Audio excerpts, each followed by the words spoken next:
Welcome back to the Deep Dive, your shortcut to being well-informed. Great to be here. Today, we're plunging into a topic that, well, it captures imaginations worldwide, doesn't it? Winning at poker. Ah, yes, the dream. We've all seen the movies, maybe pictured ourselves raking in that huge pot. Exactly.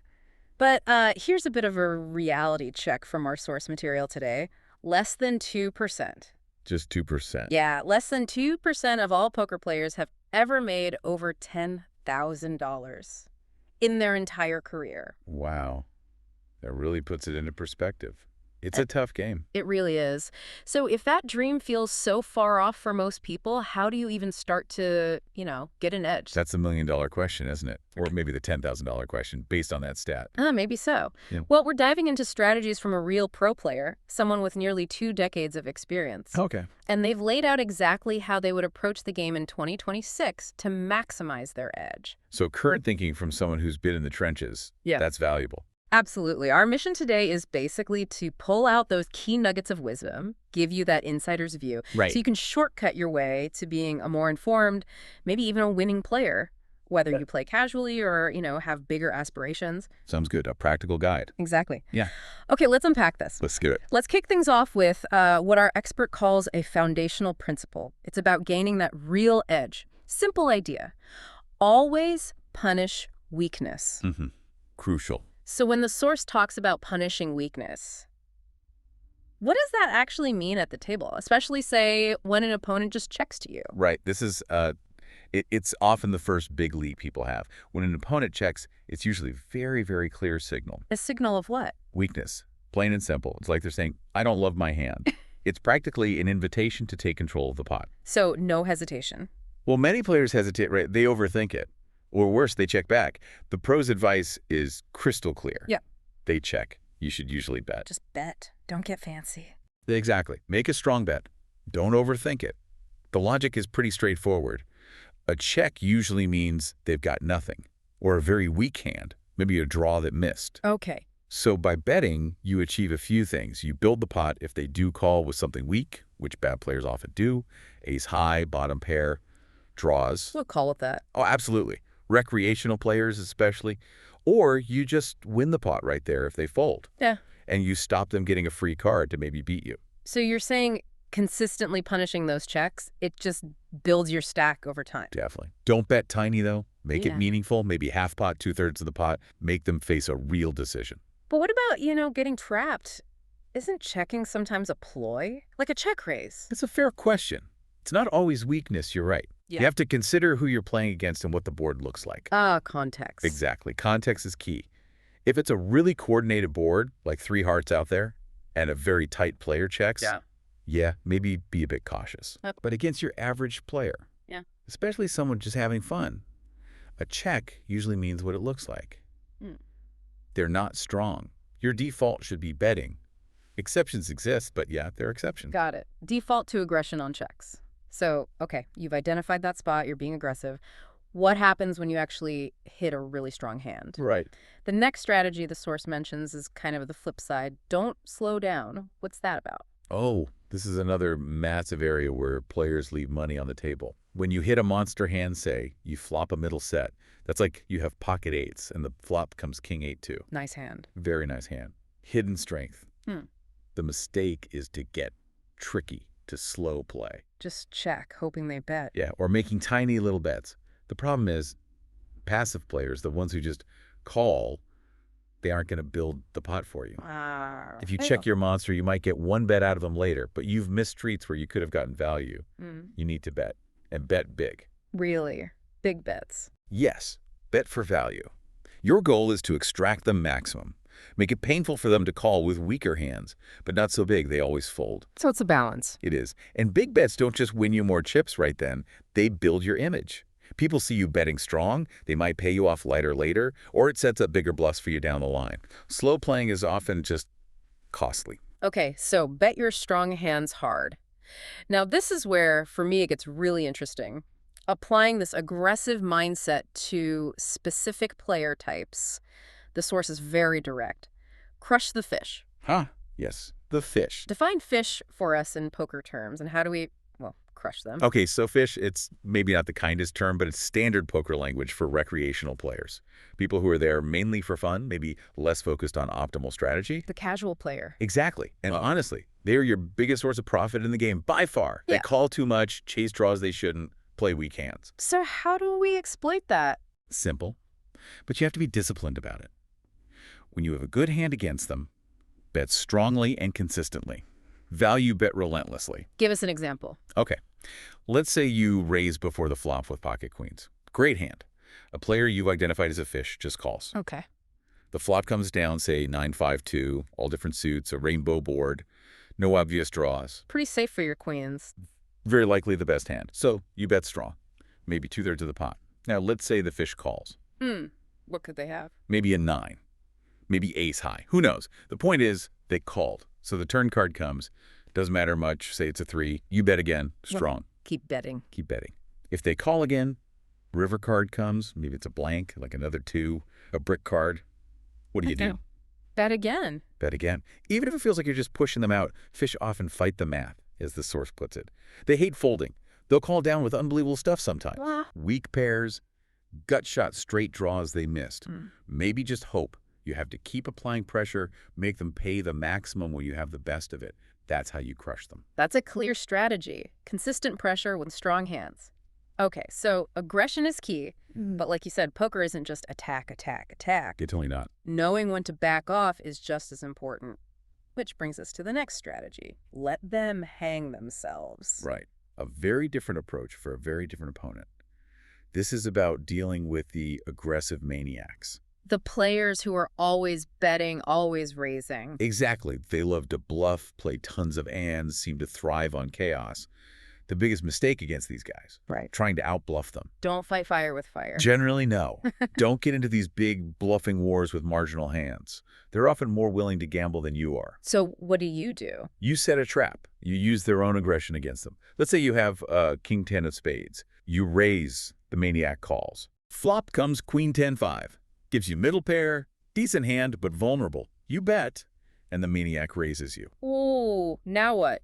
Fold. Re-raise. Instinct might say re-raise or fold, but the pro's advice here, often, just flat call. Just call the raise. Why? Because they might be bluffing, or have a weak draw, or just a worse 10.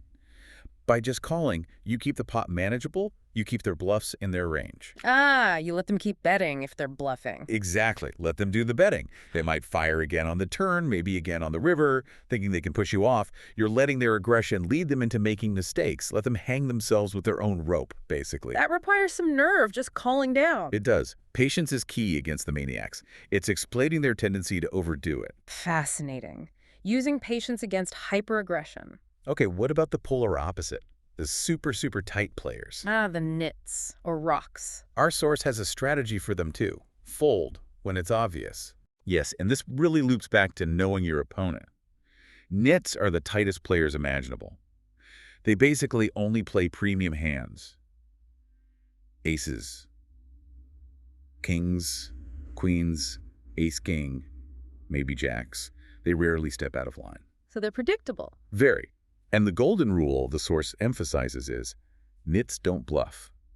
Or at least they bluff very rarely, especially in big pots. So when they show aggression? You believe them, almost always. When a nit raises you or puts in a big bet, especially on later streets, they almost certainly have a very strong hand. Even if you have a strong hand? Absolutely. This is where discipline is massive. Let's say you hold pocket kings.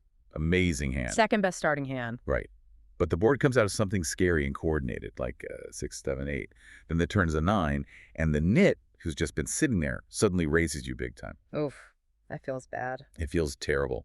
Your kings look great in a vacuum, but against that player on that board texture, they likely have a straight, or maybe a set. Your kings are almost certainly beat. So you just fold kings? In that spot, against that player, yes, fold. Don't be stubborn. Don't convince yourself they're suddenly bluffing now. Amateurs lose so much money calling nits down, thinking they can't always have it. Well, nits usually do. Wow. Folding kings takes serious discipline. It's a hallmark of a winning player. Saving those chips is just as important as winning pots. That's a powerful point about saving chips. What about the other side of folding when you're drawing? Just hoping for that one miracle card? The pro warns, Don't chase miracle. Yeah, this is all about understanding pot odds and probability, really. Small pocket pairs are a classic example, say pocket threes. You play them hoping to hit a third three on the flop, right?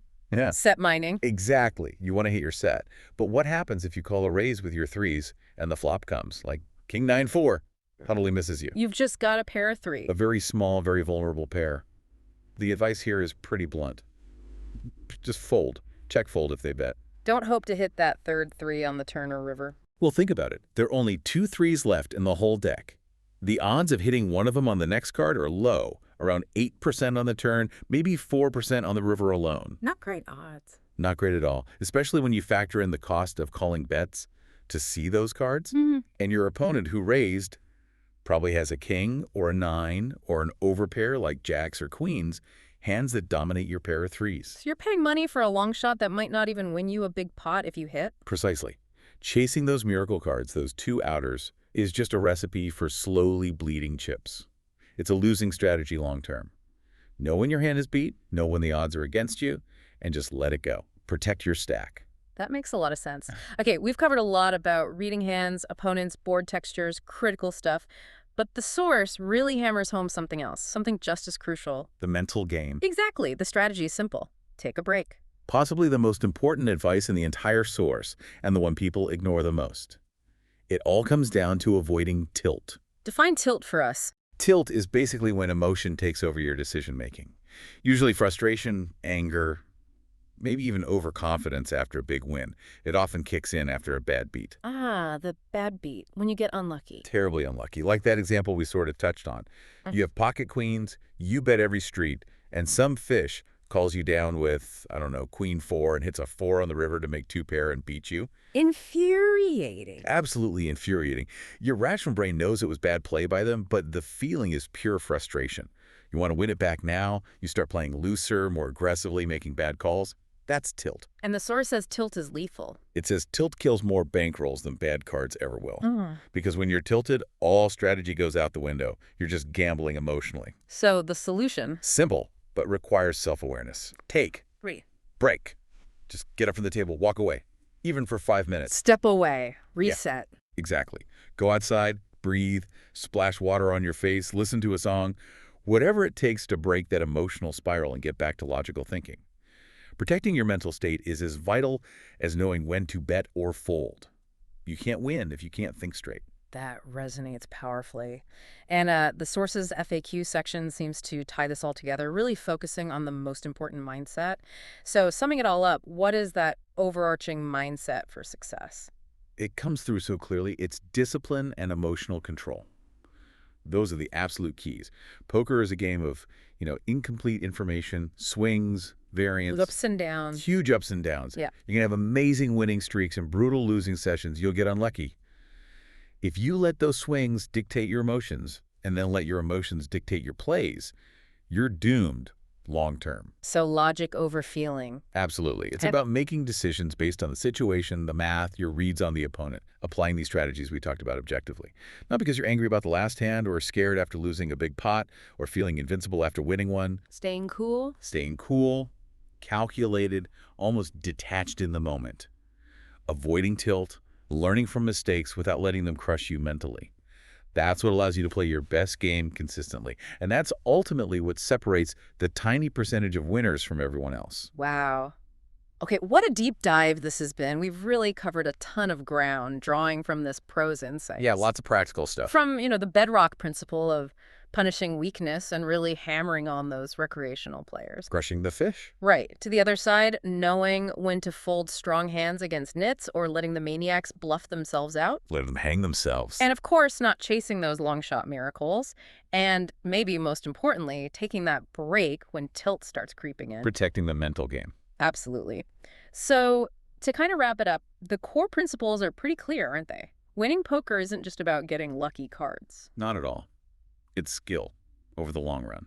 It's this blend of calculated aggression, ironclad discipline, and just making smart decisions over and over. Punish weakness, don't slow play your monsters, trap the aggressors, fold to the nits, don't chase, value bet the fish relentlessly, and, yeah, step away when you need to. That really sums it up. These principles, they work for a pro for over a decade.